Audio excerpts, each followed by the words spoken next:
What if you could manage AI agents with kube control? Kagent lets you define AI agents as custom resources, give them tools, and run them in your cluster. And then we have kmcp, which deploys MCP servers to Kubernetes using simple manifests. Both of those promise to bring AI agents into the cloud-native world you already know.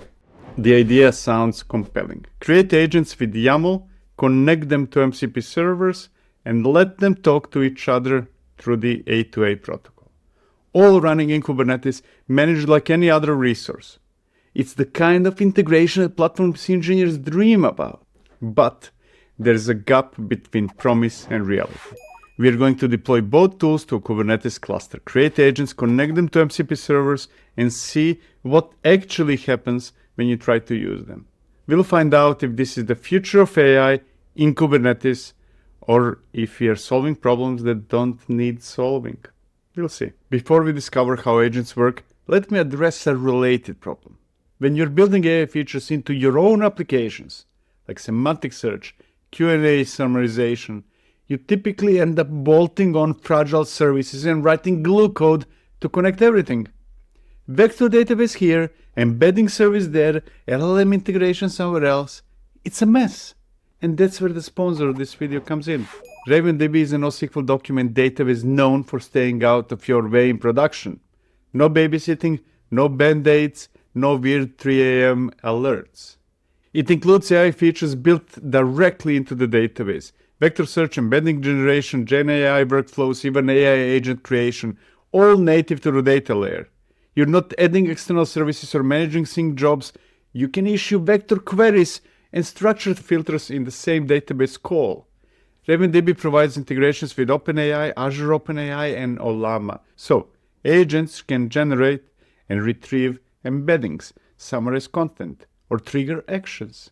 Check out the link in the description to get started. And now, let's discover how agents work. So, what is kagent? It's a Kubernetes native framework for building AI agents. The idea is that you define agents as Kubernetes custom resources. You create an agent CR with a system prompt, specify which tools it can use, pick an LLM, and kagent runs it in your cluster. It supports all the usual providers like OpenAI, Anthropic, Google Vertex AI, Azure OpenAI, and local models through Ollama. Now, kagent supports two types of agents. You can create declarative agents through YAML manifests or the kagent UI.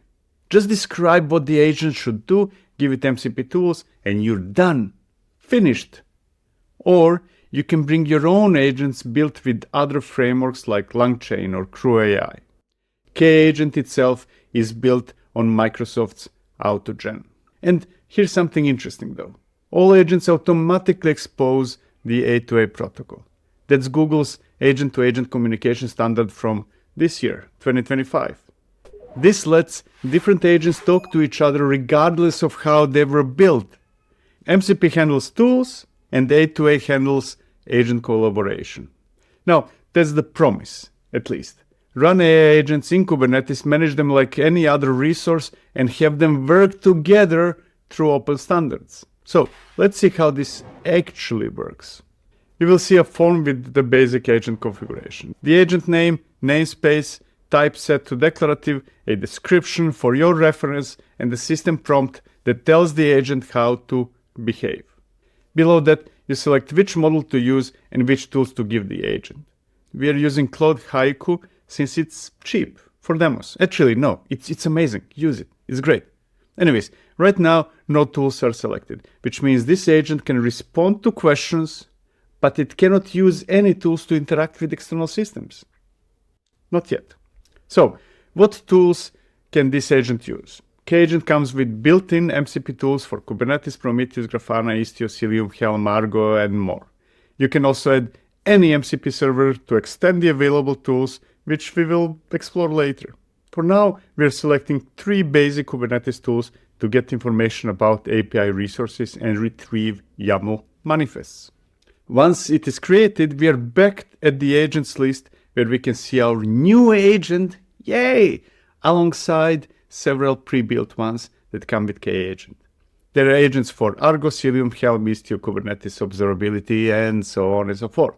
This gives you a starting point if you don't want to build your own from scratch. And that's about it. Now we can interact with the KA agent through a chat interface.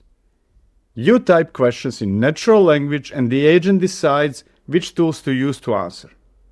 In this case, we are asking it to show all available Kubernetes APIs. And there we go. The agent responds by calling the Kubernetes get available API resources tool and returns a formatted list of all the APIs in the cluster.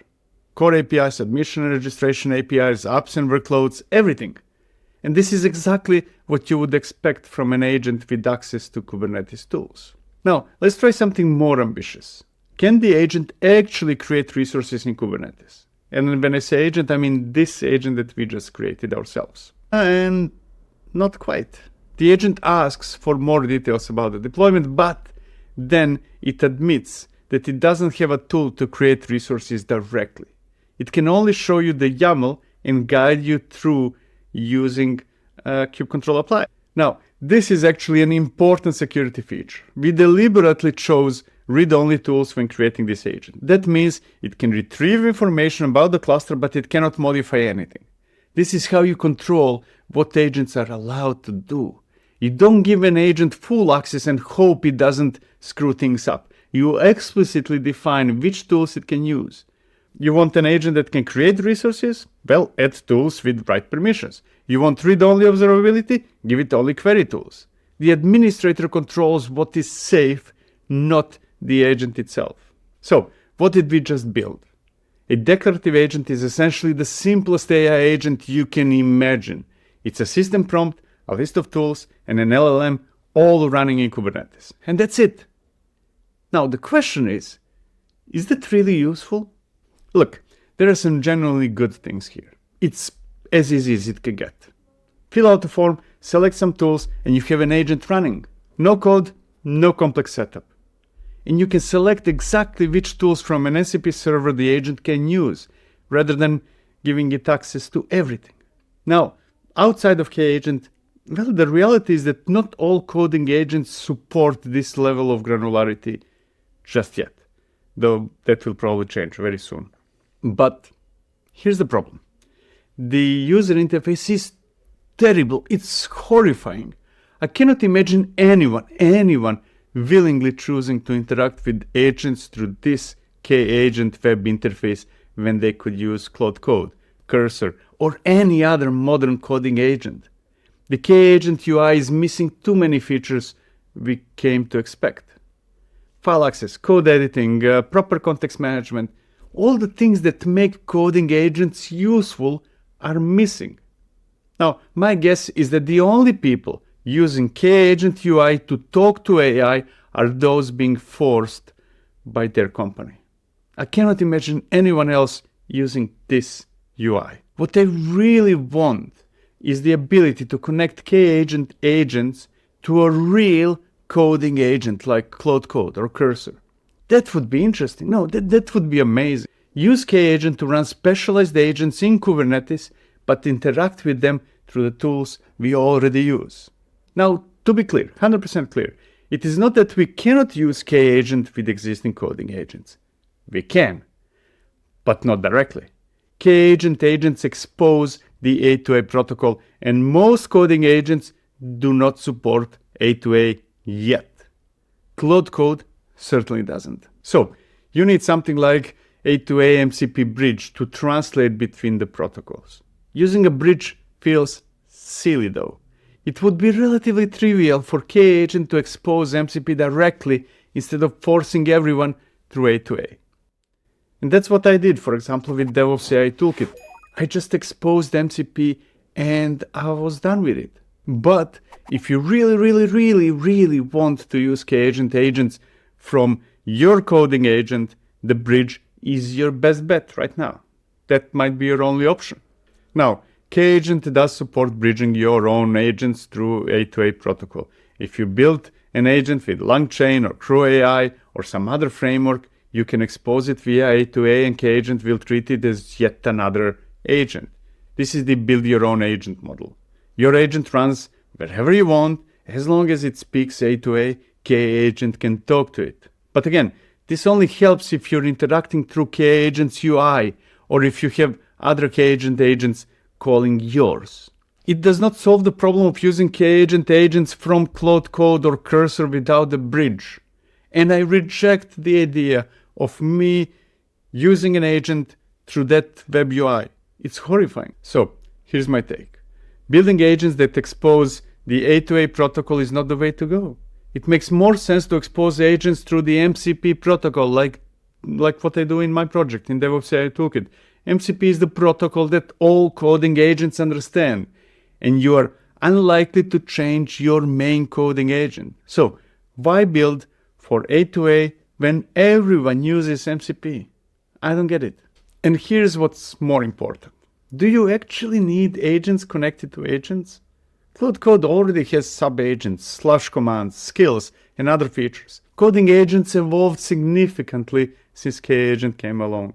Many of the problems kagent is trying to solve might already be solved in whichever coding agent you chose as your primary tool. The real advantage of kagent is that it lets us run agents remotely in Kubernetes. But that does not mean you won't have a local agent that needs to talk to those remote agents. And if you do, you're back to needing that A to A MCP bridge. Okay, so far we looked at kagent's basic declarative agents. Now, let's see a more interesting example. Let's integrate kagent with an external MCP server and see how that works. Now, assuming you're already experienced with Kubernetes, and you must be, otherwise you wouldn't even touch kagent, right? You're likely not managing resources through a web UI. You know better, right? So let's switch to kube control and work the way Kubernetes users actually work. So first, let me show you the situation we're dealing with. There is a pod in the A-team namespace that is in a bit of a trouble. It's in crash loop backoff, which means something is wrong and we need to figure it out. This is a perfect scenario for an agent with troubleshooting capabilities. Perfect. Now, I already have an MCP server that, among other things, can remediate the issues. It's essentially an agent wrapped in an MCP protocol, and I already deployed it to the cluster. Nothing to do with kagent so far. Now, I want to connect it to kagent so that I can interact with it through kagent's interface. So let's see how that works. To connect an external MCP server to kagent, we define a remote MCP server resource. Now that's pretty straightforward, right? We're pointing kagent to the .ai MCP server running. The URL points to the service. We specify the protocol as streamable HTTP. And once we apply this, kagent will be able to use tools from this MCP server. So let's apply it. And now we need to create an agent, actual agent, that can use the tools from that MCP server. So let's look at the agent definition. This is a declarative agent that uses tools from the .ai MCP server we just registered. The key part is in the tools section where we reference the remote MCP server by name and select which specific tools the agent can use. We're giving it access to recommend, version, manage org data, remediate, and project setup tools. There's also an A to A config section that defines skills for the A to A protocol. This describes what capabilities this agent exposes to other agents or A to A clients. It's metadata that helps other systems understand what this agent can do. So let's create the agent. Now let's go back to the agents list, and we can now see our .ai agent alongside all the other agents. It's highlighted here in the middle, showing it provides comprehensive Kubernetes operations, including deploying applications, remediating issues, and managing policies. Now, let's test the real capability of this agent. Can it figure out what's wrong with that crashing pod and fix it using the MCP server we just connected? We are asking the agent in plain English about the problem. And the agent uses the remediate tool from the .ai MCP server and analyzes the problem. It identifies that the container is failing during memory allocation, recommends increasing the memory limit to so on and so forth. It shows us the exact kube control command it wants to run and asks how we would like to proceed. But here's a problem though. The agent called the MCP tool whether we wanted it or no. There is no way to enforce user confirmation before calling MCP tools in kagent. The agent just calls them automatically and then the tool itself decides whether to ask for permission. Kagent doesn't provide a built-in approval mechanism. This is another UX issue. In Claude Code or Cursor, you can require approval before tools are called. Here, over here, the agent decides on its own. Now, after we respond with option 1 and assuming that it works, because it often doesn't, the agent shows up that it's ready to apply the fix. It displays the kubectl command again, confirms the risk level is low, and asks us to choose how to proceed. The remediation completed successfully. The memory constraint was fixed, the command was executed, and validation confirms the new pod is running. This actually worked pretty well, but that's because I was lucky. If you follow along with this demo, it might work or it might not. Kagent has been unreliable with tool execution. I'm not sure why, but scenarios that always work flawlessly in Claude Code randomly fail in Kagent. The agent makes mistakes calling tools when they are anything but very, very simple ones. Now, your mileage might vary. Who knows? Okay, now let's talk about kmcp, which is a separate project from kagent with different goals. kmcp is a Kubernetes controller that lets you deploy MCP servers to Kubernetes using a custom MCP server resource. It also includes CLI tools for developing MCP servers locally. But I don't think that's how MCP development should be done. I don't. Think about it this way. You wouldn't start developing a backend service by thinking about Kubernetes first, right? You shouldn't start MCP development with Kubernetes either. Sure, you should consider creating Kubernetes capabilities like resiliency and scaling when designing your applications, but the actual work of deploying to Kubernetes comes later. And Kubernetes might not be the only place where MCP servers run. It is certainly my choice for production, but it's not the only option. That would be unnecessary tight coupling. All in all, I already developed an MCP server without kmcp. It works everywhere, including running locally. And now I want to run it in a Kubernetes cluster. So, can I do that with kmcp? Is it a good choice? Let's see. Here's the kmcp manifest for deploying my .ai MCP server to Kubernetes. The manifest includes a few things. RBAC resources giving the MCP server permissions to interact with Kubernetes. The MCP server custom resource that tells kmcp how to deploy the server. An ingress to expose it externally. The MCP server resource specifies the container image, environment variables, secrets, and other info MCP might need. kmcp's controller will read this and create the necessary deployment and service and what's not automatically. Now, here's the first issue I have with kmcp. Using the MCP server resource is often not enough. There's almost always more. In this case, cluster role binding, and ingress. It also needs quadrant, which I already deployed. But if I hadn't, that would need to be included as well. As a result, I would still probably wrap it all up as a Helm chart. And if I'm doing that, I'm not sure I would need kmcp instead of simply defining that part as a deployment and a service. I might be wrong though. Let's apply it and see. If you look at kagent's MCP servers page, we can see the .ai kmcp server showing up with all its available tools listed. Manage org data, project setup, recommend, remediate, and version. kmcp successfully deployed the MCP server and made it available. And now comes the interesting part. Can we use this kmcp deployed MCP server from Claude Code? Let's create an MCP configuration file that points to the exposed ingress URL. Let's do it. Simple enough, right? Now, let's start Claude Code with this configuration and see if we can interact with the MCP server running in Kubernetes. Let's test if Claude Code can actually call the MCP server. We'll ask it to show, let's say, .ai status. And there we go. It works.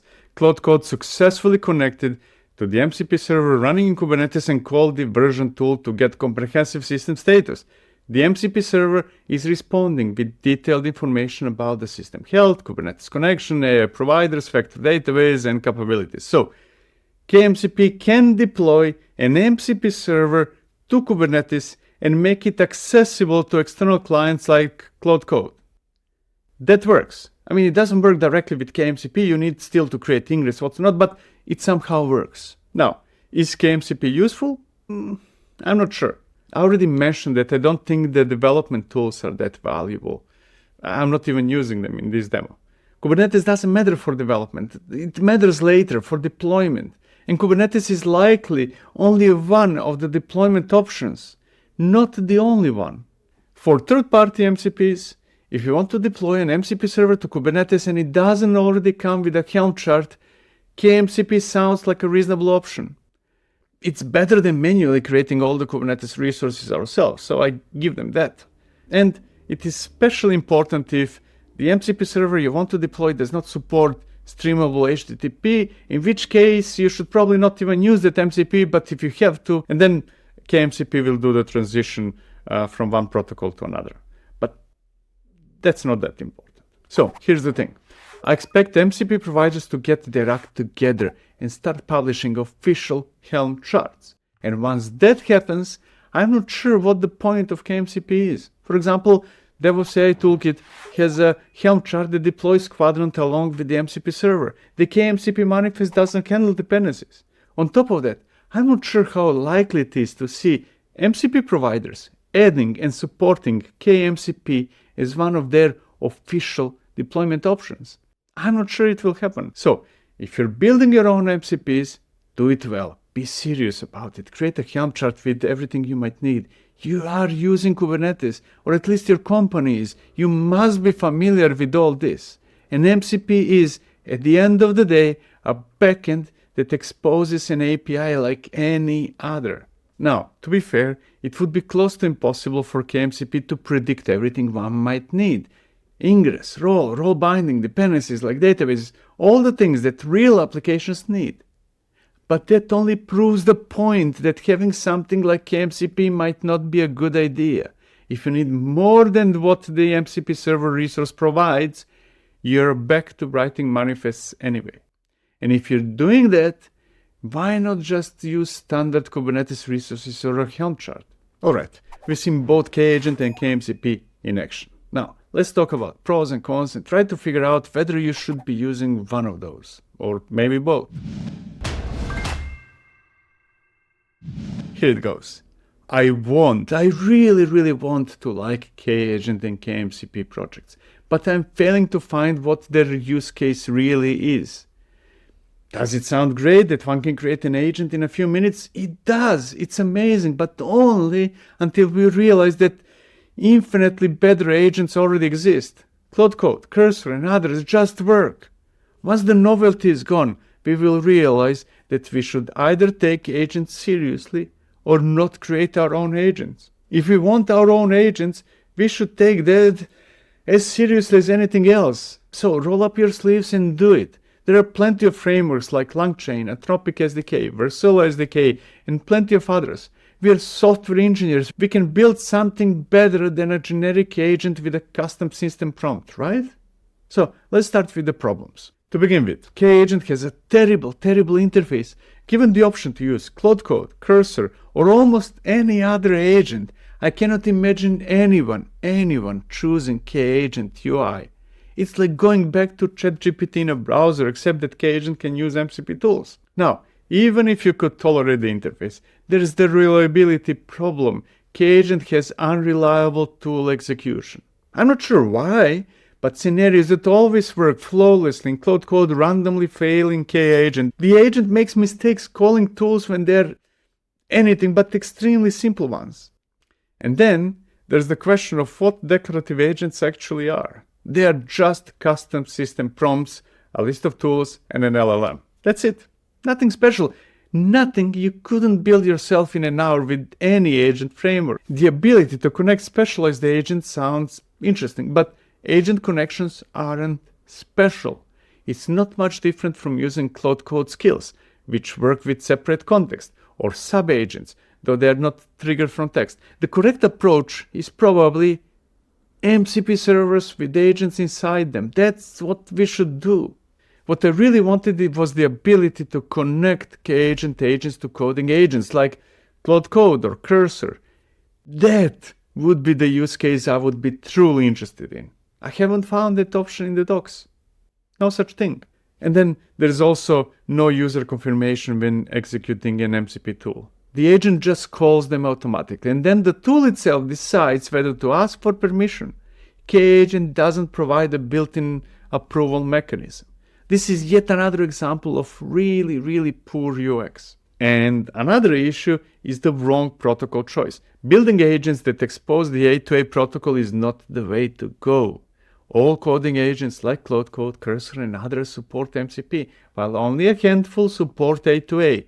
If the goal is to extend coding agents that actually work, you have to adopt MCP.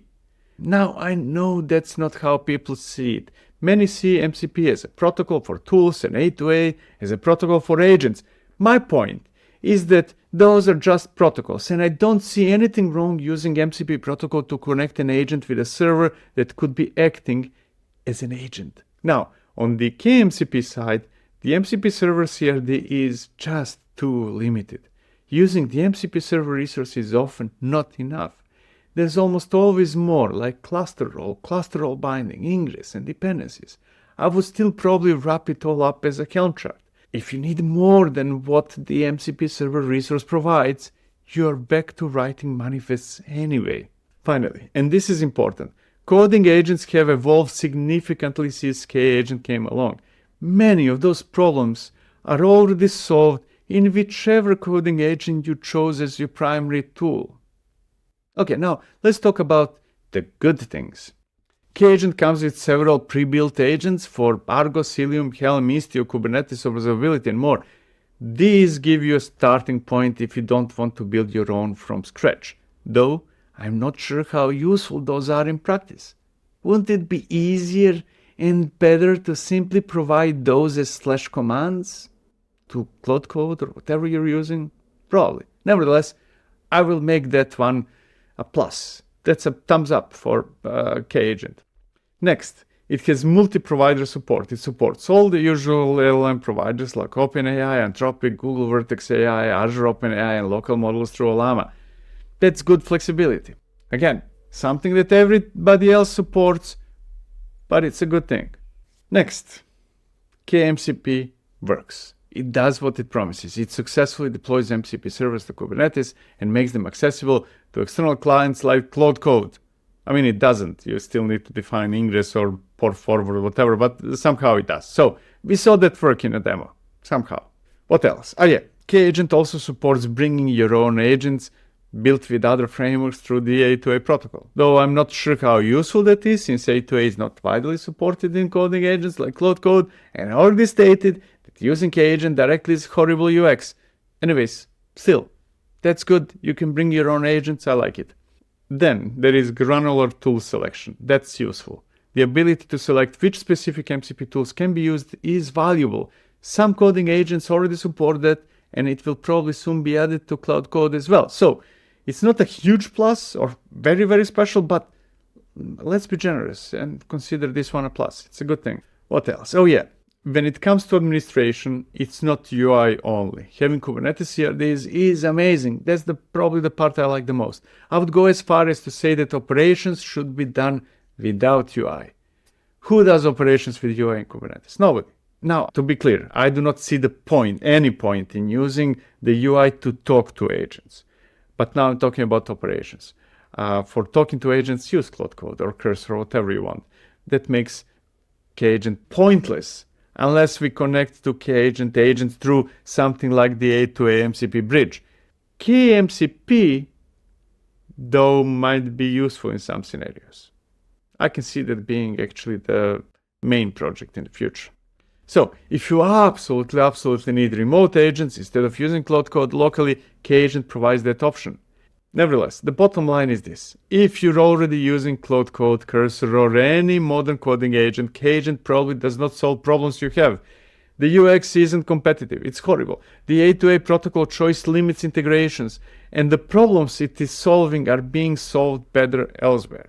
kmcp might be useful for deploying third-party MCP servers to Kubernetes if they don't provide Helm charts, but that's a temporary gap that will likely close. For building your own MCP servers, you're better off creating proper Helm charts with everything you need rather than relying on kmcp's limited MCP server resource. As for me, I'm not dropping Claude Code in favor of kagent. The only way I would be convinced to use kagent is if I could connect it to Claude Code or another coding agent that actually works, and I reject the idea of doing that through the A2A MCP bridge. I'm not going to do it. Thank you for watching. See you in the next one. Cheers.